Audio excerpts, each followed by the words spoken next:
Hello friend, today I'll show you how to change your desktop background randomly.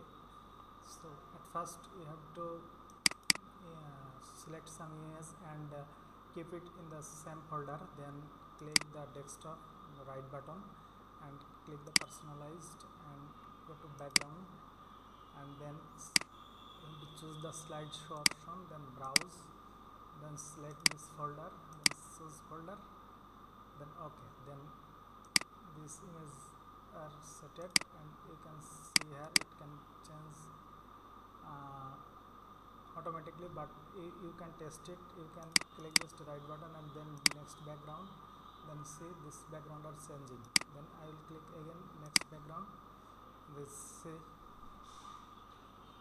I hope you all understand, and please subscribe my channel and also follow my Facebook channel page, and if you have any question please leave a comment, I will reply.